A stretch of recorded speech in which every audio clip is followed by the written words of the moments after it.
તો આ તરફ થોડા દિવસ પહેલા વલસાડ જિલ્લાના ઉમરગામમાં વરસેલા 50 ઇંચથી વધુ વરસાદે તારાજી સર્જી છે। વરસાદી પાણી ઓસરતા નુકસાનીનો અંદાજ આવી રહ્યો છે। પૂરના પાણી આસપાસના ગામોમાં ફરી વળ્યા, અનેક ઘરોને ભારે નુકસાન પહોંચ્યું છે। દર વર્ષે ચોમાસામાં પૂર આવે છે અને લોકો તેનાથી ટેવાયેલા છે, પરંતુ આ વખતે જે રાત્રિના સમયે માત્ર 2 જ કલાકમાં અતિ ભારે વરસાદ સાથે નદીમાં જે ઘોડાપૂર આવ્યું તેના કારણે ચારે તરફ જોવા મળ્યા રહ્યા છે તો આ તારાજીના દ્રશ્યો। ઉમરગામ ટેંભી માછીવાડ વિસ્તારના મોટા ભાગના ઘરોમાં 8 થી 10 ફૂટ સુધી પાણી ભરાઈ ચૂક્યા હતા। આ વિસ્તારના માછીમારો વર્ષોથી પ્રોટેક્શન વોલ બનાવવાની માંગ પણ કરી રહ્યા છે। बाजूનું ઘેર એકદમ પેલું ભાંગી ગયું ને, તે લોકોનું સામાન બધું કબાડા જેવું અમે રાખ્યું। અમારું કાં કાઢવા જવાના, થોડુંક કઢાયું, એકાદ પોટલું કંઈ કપડાનું, બીજા તો અમારા બધા કપડાં અહીંયા બધું ગમે તેમ કાલે બધું કાદવ ઉડાવવાનું હતું ને, બધું ગમે કેવી રીતે થયું।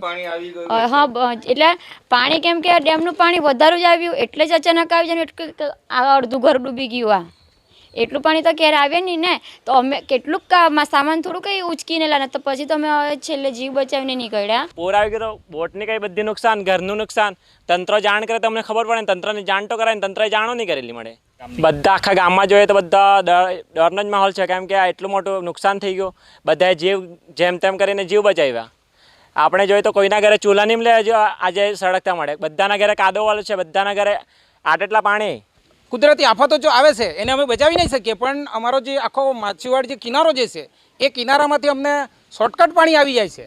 એ શોર્ટકટ પાણી આવી જાય એટલે અમે બંને ત્રણ જગ્યા ઉપર અમે બધા બંધ પડી જાય છે, કેમ કે અમે એકબીજાને મદદ નહીં કરી શકીએ આવા, એટલે 3 જગ્યા ઉપરથી અમારો બંધ થઈ જાય। તે અમે એમના માટે અમે વર્ષોથી પ્રોટેક્શન વોલની અમે માંગ કરીએ છીએ, પણ અમને એમ કહે છે કે આ વર્ષે બની જશે, બીજો 5 વર્ષ આવશે એટલે આ વર્ષે બની જશે, એમ વારંવાર પ્રોટેક્શન વોલની અમને બનાવી આપવાની ખાતરી કરે છે, પણ હજુ સુધી બનાવીને આપ્યું નથી ને। આજે મને જે નુકસાની થઈ છે ને, તો આ નુકસાનીની ભરપાઈ શું કરી શકીએ હવે?